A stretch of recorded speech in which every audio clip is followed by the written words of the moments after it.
అందరికీ నమస్కారం అండి. నిన్న కాజీపూరలో వెళ్ళి కాజీపూర స్థానికులు మాకు ఫోన్ చేయడం జరిగింది. మా కాలనీలో కొంచెం సమస్య ఉంది, మీరు వచ్చి సమస్యను పరిష్కరించండి మేడం అని అడగడం జరిగింది. మా గుడ్ మార్నింగ్ టీం తరఫున మేము కూడా వెళ్ళడం జరిగింది. అక్కడ సమస్యలు తాండవిస్తున్నాయి. కౌన్సిలర్ ఎవరో తెలియదు అంటున్నారు. నీళ్ల సమస్య ఉంది, ఈ కాలువలు తీయడం లేదు, కసువు కొట్టడం లేదు, దోమలు అయితే విపరీతంగా ఉన్నాయి. ఆ దోమల మూలంగా డెంగ్యూ మలేరియా జ్వరాలు ఏమైనా వస్తే ఎవరు తీసుకుంటారు బాధ్యత? ఈ సమస్యలను సంబంధిత అధికారులకి సంబంధిత నాయకులకి చెప్పడం జరిగింది. అందులోనూ అక్కడ మద్రాస స్కూల్ ఉంది, దాని వెనకలే మోరీ ఉంది. ఆ మోరీకి ఆ స్కూల్ కి మధ్యలో కొంచెం గ్యాప్ అంటే స్థలం ఉంది. ఆ స్థలం ఓనర్ ఎవరో కానీ మాకైతే కరెక్ట్ గా తెలియదు. ఆ ఖాళీ ఉన్న ప్రదేశంలోన కర్ణాటక టెట్రా ప్యాకెట్లు అనేది విచ్చలవిడిగా కనిపించాయి. అక్కడే పగలు రాత్రి ఏ టైం అనేది తెలియదు, కానీ తాగుతారు, వెళ్తారు, అక్కడే పాడేస్తారు, పోతారు. అక్కడ చిన్న పిల్లలు ఉంటారు, మహిళలు ఉంటారు. అసాంఘిక కార్యకలాపాలు ఏమైనా జరగరా అనేది జరిగితే ఎవరు తీసుకుంటారు బాధ్యత? కౌన్సిలర్ గారు ఏమైనా తీసుకుంటారా అంటే కౌన్సిలర్ గారే ఎవరు అనేది తెలియదు అంటున్నారు. అట్లాంటప్పుడు కూడా ఎవరు పోయి పలకరించే నాదుడు ఉంటారు? ఏదైనా జరగరానిది జరిగితేనే స్పందిస్తారా అన్న ధోరణిలోనే ఉన్నారు. ఇంకొకటి, కౌన్సిలర్ గారు ఈ రోజు మీ వీడియో చూశాను, నవ్వాలో నాకు తెలియటం లేదు. మీ అజ్ఞానానికి ఒక నిదర్శనం అన్నది మాత్రం బాగా అర్థమైపోయింది. ఎందుకంటే ఆ అమ్మాయి ఎవరో తెలీదు, సమస్యలు ఏమైనా ఉంటే నా కాడ తీసుకొని రావాలా, నా దగ్గరికే రావాలా అంటున్నారు కదా. ఇదే మాటని 4 సంవత్సరాల ముందు మీరు కౌన్సిలర్ గా నిలబడేటప్పుడు సమస్యలు ఏమైనా ఉంటే నా దగ్గరకే రండి, మీరు ఖచ్చితంగా నా దగ్గరకే రండి అని మీరు అన్ని ఓటు అడిగి ఉన్నంటే మిమ్మల్ని ఇంట్లో మడతబెట్టి కూర్చోబెట్టే వాళ్ళు ప్రజలు. ఇది గుర్తుపెట్టుకోండి. సమస్యలు అనేది ఏమైనా ఉన్నాయి అంటే మీరు ప్రజల మధ్యలో వెళ్ళి సమస్య ఎక్కడ ఉంది, ఎలా పరిష్కరించుకోవాలి, ఏ కోణంలో వెళ్ళాలి అన్నది మీకు తెలియాలి. అంతేగాని సమస్యలు ఉంటే మాకడే రావాలంటే అది అహంకారమైన మాట. అది అహంకారాన్ని పక్కన పాడేసి గౌరవంగా ప్రజలకి గౌరవించి పనులు చేయండి. ఇంకొకటి ఏమంటే, కూటమి ప్రభుత్వం ఏర్పడింది నిజమే, లేదని ఎవరైనా చెప్పారా మీకు? నేనేమైనా వచ్చి మీ దగ్గర వచ్చి చెప్పానా? మీరు నా దగ్గర ఏమైనా వచ్చి చెప్పారా? మీ కూటమి ప్రభుత్వం వచ్చి 8 నెలలు అయిందని అంటున్నారు కదా, అది మానుకోండి, ఆ మాటనే మానుకోండి. కూటమి ప్రభుత్వం వచ్చింది, మీకు కాలువలు తీసేదానికి, రోడ్ మీద ఉన్నటువంటి చెత్త చెదారము కసు కొట్టించడానికి, దోమల మందు వేపియడానికి, ఆ టెట్రా ప్యాకెట్లు అక్కడ మందు తాగే వాళ్ళని, అక్కడ 2 సిలిండర్లు కూడా దొంగతనమైనాయి, దొంగతనాలు కాకోకుండా ఉండడానికి భూమి పూజ ఏమైనా మీకు అవసరం ఉందా? ఇవన్నీ కౌన్సిలర్ దగ్గరుండి ఆ సమస్యలని పరిష్కారం చేపించి ప్రజలకి మీరు అందుబాటులో ఉంటారు అన్న ఒకే ఒక కారణంతో కౌన్సిలర్ గా మిమ్మల్ని ఎన్నుకున్నారు. ఇవి సమస్యలను గాలి కొదిలేసి ప్రజలు మా దగ్గర రావాలి అన్న అహంకారంతో మీరు ఈ రోజు మాట్లాడిన మాట అస్సలు ప్రజలు కూడా తీసుకోలేకపోతున్నారు. ఇంకొకటి, మీరు ఎవరో తెలియదు అంటున్నారు కానీ మీ నాన్న పేరు చెప్తున్నారు. అంటే ఇక్కడ ఎట్లా ఉందంటే, తండ్రి ఆస్తి సంపాదించాడు, తండ్రి పేరు ప్రతిష్టల్లో సంపాదించి పెట్టాడు, తండ్రి పేరు చెప్పుకొని బతుకుదాము, నా పేరు ఉంటే ఎంత లేకపోతే ఎంత అన్న అహంకారంతో మీరు ఉన్నారు. ఆ అహంకారాన్ని విడిచిపెట్టేసేయండి. ఇంకొకటి, ఆదోని కూటమి ప్రభుత్వం ఏర్పడిన తర్వాత 1వ వార్డు మొన్ననే భూమి పూజ జరిగింది. అభివృద్ధి చేయాలి, అక్కడ రోడ్లు వేయాలన్న ఉద్దేశంతో భూమి పూజ చేశారు. అంతవరకే గాని కాలువలు తీపించడానికి, దోమల మందులు వేయించడానికి భూమి పూజ ఎవరు చేయరు. అజ్ఞానాన్ని వీడి విజ్ఞానంతో మాట్లాడేది నేర్చుకోవయ్యా కౌన్సిలర్ గారు. ఇంకొకటి, ఆ వార్డులోన రోడ్ వేయాలి, కంపల్సరీ వేయాల్సిందే. వేసే బాధ్యత కూడా కూటమి ప్రభుత్వం తీసుకున్నది కాబట్టి ఎమ్మెల్యే గారు ఏం చెప్పినారు, భూమి పూజ చేసి రోడ్డు వేయడం ప్రారంభిస్తాము అని అన్నారు. అంతేగాని నేను కాలువలు తీపిస్తాను, నేను దోమల మందు తెప్పిస్తాను, నేను టెట్రా ప్యాకెట్లు తీపిస్తాను అని ఎప్పుడు ఎక్కడ చెప్పలేదు. మీరు చెప్తున్నారు. ఈ విజ్ఞానాన్ని మాట్లాడడం నేర్చుకోవాలా గాని అజ్ఞానంతో కూడుకున్నటువంటి పనులు. భూమి పూజకి అర్థం తెలియదు, టెట్రా ప్యాకెట్లు క్లీన్ చేపించాలన్న దానికి దీనికి తేడా తెలుసుకొని మాట్లాడండి. ఏది పడితే అది మాట్లాడితే అది కరెక్ట్ అయిన పద్ధతి కాదు.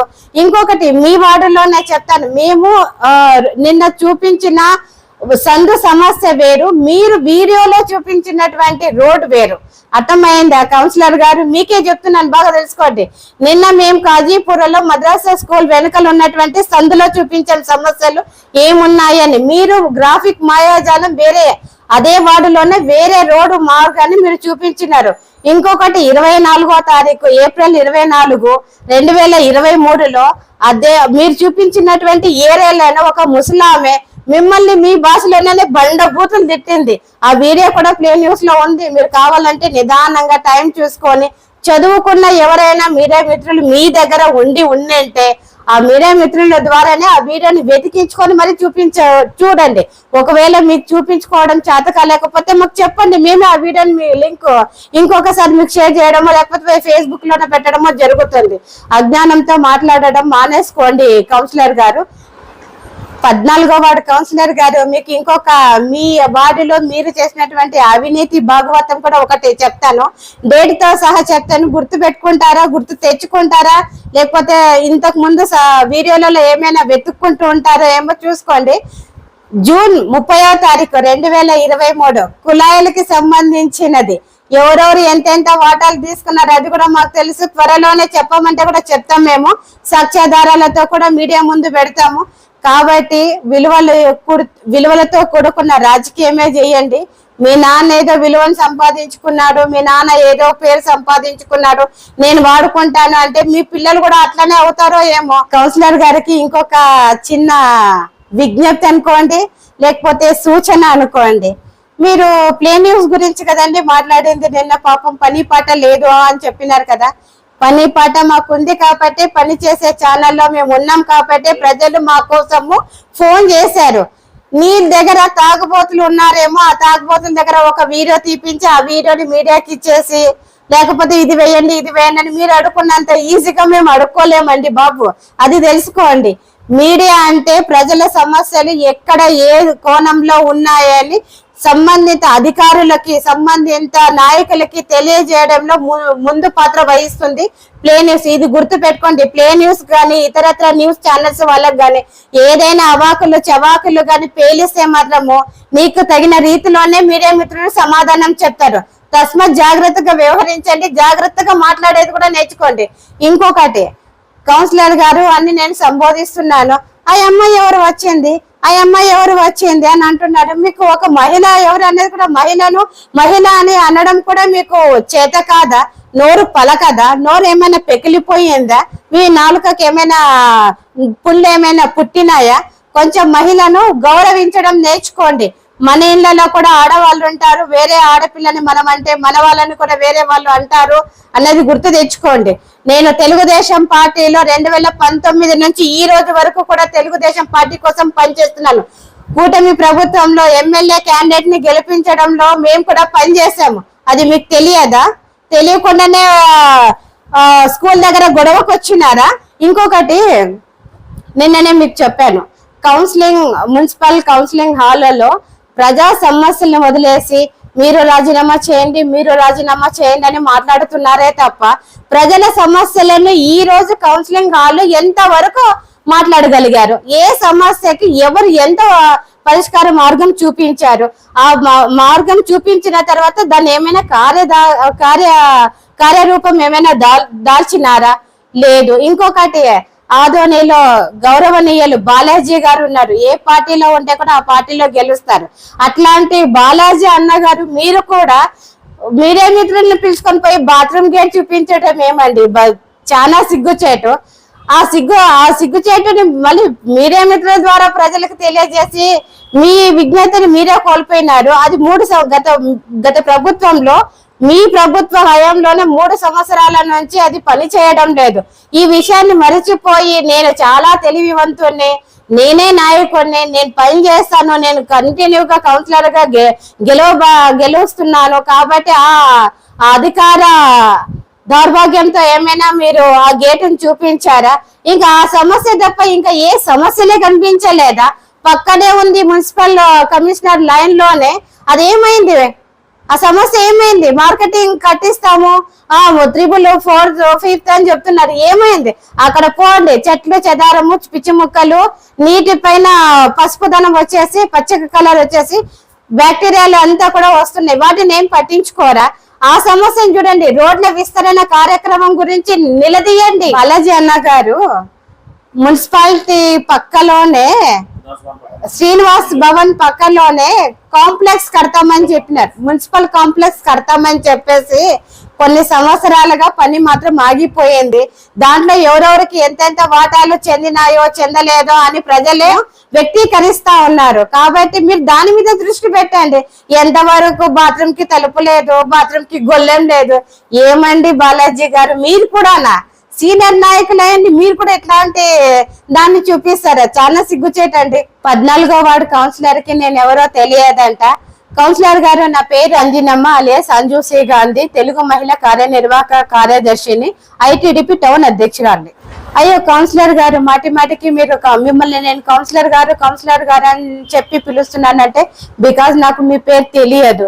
నాకే కాదు, మీ వార్డులో ఉన్న మీ ప్రజలకు కూడా పేరు తెలియదండో, ఇది సిగ్గుచేటు. ఇంకొకటి, మీ ఏరియాలోనే నిన్న పోయినటువంటి సందులోనే 2 సిలిండర్లు పోయినాయి. రోజు టీ కాఫీ తాగే పాల ప్యాకెట్లు కూడా ఎత్తుకొని పోయే దొంగలు ఉన్నారు. ఈ దొంగల్ని పట్టించుకునే నాదుడు లేదు. ఎందుకంటే వాళ్ళకి దొంగతనం చేస్తున్నారు, పట్టుకునే వాళ్ళు లేరు, మీరు పట్టించుకోవడం లేదు. ఇది కదా సిగ్గుచేటు కౌన్సిలర్ గారు. చిన్న పిల్లోడు మీ గురించి చెప్తున్నారు, తెలుసుకోండి. మా కౌన్సిలర్ పని చేయడు, లేడు, ఉస్కా నామ్ నహీ మాలూమ్ ముझे అంటున్నాడు. తెలుసుకోపోవయ్యే పో. హలో ఫ్రెండ్స్, నేను మీ వెంకట్ యాదవ్. ఈరోజు ఈ వీడియోలో ఏంటంటే, జనరల్గా మనం రోజువారీ లైఫ్లో మిల్క్కి సంబంధించినటువంటి ప్రోడక్ట్స్ ఎన్నో యూస్ చేస్తూ ఉంటాం. లైక్ అంతెందుకండి, పొద్దున్న లేస్తూనే టీ తాగుతూనే మన డేని అనేది స్టార్ట్ చేస్తాం. అలా రోజువారీ లైఫ్లో పాలకి సంబంధించినటువంటి పన్నీర్ కానివ్వండి, అండ్ కర్డ్ కానివ్వండి, మిల్క్ కానివ్వండి, అండ్ దాంతోపాటు గీ, మిల్క్ షేక్స్, ఇలా ఒకటేంటి పాలకు సంబంధించి అనేక వెరైటీ ఐటమ్స్ని మనం మన రోజువారీ లైఫ్లో టేస్ట్ చేస్తూ ఉంటాం. సో అలా మనకు ఎన్నో బ్రాండ్స్ అనేవి మార్కెట్లో అవైలబుల్ అయితే ఉన్నాయి. సో వాటిలో ఒక బ్రాండే మదర్ డైరీ అనే ఒక కొత్త బ్రాండ్ మార్కెట్లో అయితే వచ్చేసింది. సో ఈ మదర్ డైరీ అనేది కొత్త బ్రాండ్ ఏం కాదు, ఎందుకంటే 1974 నుంచి కూడా మార్కెట్లో అవైలబుల్ అయితే ఉందన్నమాట. సెంట్రల్ అండ్ స్టేట్ గవర్నమెంట్ ద్వారా అప్రూవ్ అయినటువంటిది. అండ్ మనందరికీ ఐడియా ఉంటుంది కదా శ్రీజా మిల్క్ అని. సో శ్రీజాకు సంబంధించినటువంటి మిల్క్ ప్రోడక్ట్సే ఇప్పుడు మనకు మదర్ డైరీ మిల్క్ ప్రోడక్ట్స్గా అయితే మార్కెట్లో అవైలబుల్ ఉన్నాయన్నమాట. సో ఎలాంటి ఇబ్బంది ఏం లేదనమాట. శ్రీజా పాలకు సంబంధించి ఎలాంటి క్వాలిటీ ఉంటాయో మనందరికీ కూడా తెలిసిందే. సో అదే క్వాలిటీతో మనకు మదర్ డైరీగా అయితే మార్కెట్లో అవైలబుల్ ఉన్నాయి. సో మీరు అందరు కూడా ఒకసారి టేస్ట్ చేయండి. ఖచ్చితంగా మీ అందరికీ కూడా నచ్చే విధంగానే ఈ మిల్క్ ప్రోడక్ట్స్ అనేవి ఉంటాయని అయితే చెప్పొచ్చు అనమాట. సో ఫర్దర్ డీటెయిల్స్ కోసం స్క్రీన్ పైన ఉన్నటువంటి నెంబర్కి ఒకసారి కాల్ చేయండి. Tanvi organic mart Adoni. మన అందరికీ తెలుసు, ఆరోగ్యమే మహాభాగ్యం అని. అందుకే రోజువారీ లైఫ్లో ఎన్నో జాగ్రత్తలు తీసుకుంటూ ఉంటాం, లైక్ వాకింగ్, ఎక్సర్సైజ్ లాంటివి. మరి వాటన్నిటితో పాటు హెల్దీ ఫుడ్ డైట్ కూడా ఫాలో అవ్వాలి కదా. అందుకే మనందరి కోసం ఆదోనిలోని టీవీఎస్ షోరూమ్ ఆపోజిట్ గల్లీలో ఉన్న తన్వి ఆర్గానిక్ మార్ట్ అయితే తెచ్చేసాం. దాదాపు 3.5 ఏళ్ళుగా మా ఆర్గానిక్ మార్ట్ అనేది సక్సెస్ఫుల్గా రన్ చేస్తున్నాం. ఇక్కడ వచ్చేసి ఆర్గానిక్, న్యాచురల్, హెర్బల్ ప్రోడక్ట్స్ వచ్చేసి దాదాపు 500కు పైగా వెరైటీస్ అయితే మా దగ్గర అవైలబుల్లో ఉన్నాయి. వీటిల్లో ప్రత్యేకమైన ప్రోడక్ట్స్ వచ్చేసి మిల్లెట్స్ మరియు మిల్లెట్ స్నాక్స్, చెక్క గానుగ నూనె, alkaline water filter, brown rice, organic white rice, diabetic free rice, organic jaggery, organic brown sugar, Himalayan pink salt, organic ghee, organic honey, cold press handmade soaps, cast iron cooking items, wooden personal care items, herbal house cleaning items, మట్టి cooking items, 25+ varieties of dry fruits, etcetera. Certified organic products కూడా మా దగ్గర అవైలబుల్లో ఉన్నాయి. So organic products వాడాలనుకున్న వాళ్ళు మా షాప్ని visit చేయండి. Eat healthy, stay healthy. And మొత్తంగా మన ఆరోగ్యము మన చేతుల్లోనే. Why? Because good food brings good health brings good life. And mainly ఇంకొక విషయం ఏంటంటే, అవుట్ ఆఫ్ ఆదోని ఉన్నటువంటి వాళ్ళకు కూడా మేము మా ప్రోడక్ట్స్ అనేవి డెలివరీ చేయగలము. అండ్ ఫైనలీ మా అడ్రస్ మరోసారి చెప్తా ఉన్నాను. ఆదోనిలోని ఆర్ట్స్ కాలేజ్ రోడ్లో ఉన్నటువంటి టీవీఎస్ షోరూమ్కి ఎగ్జాక్ట్ ఆపోజిట్ గల్లీలో ఉన్న Tanvi organic mart. RK dental clinic గత 25 సంవత్సరాల నుండి దంత వైద్య రంగంలో అపార అనుభవం గడించిన డాక్టర్ ఏ రాజ్ కుమార్ రెడ్డి గారు పీడీఎస్ డెంటల్ సర్జన్ గారి ఆధ్వర్యంలో ఆర్కే దంత వైద్యశాల నందు అత్యాధునిక పరికరాలతో అత్యుత్తమమైన వైద్య సేవలు అందించబడుచున్నవి. మా ప్రత్యేకతలు ఎత్తు వంకర పళ్ళు సరిచేయుట, root canal treatment, dental implant, laser treatment, clips, composite చికిత్సలు, చిగుళ్లకు సంబంధించిన మరియు విరిగిన దవడ ఎముకలకు శస్త్రచికిత్సలు చేయబడును. అన్ని రకముల దంత వైద్య సేవలు అందించబడును. ఆనిముత్యాల్లాంటి మీ దంతాల సంరక్షణకై మీ అందమైన చిరునవ్వుకు మరింత అందాన్ని చేకూర్చేందుకు విచ్చేయండి RK dental clinic. Shop number 19/417, first floor, Balaji complex, B new mobiles పైన, మున్సిపల్ స్కూల్ ఎదురుగా, ఆదోని. Contact phone 08512251525, cell 7396003394.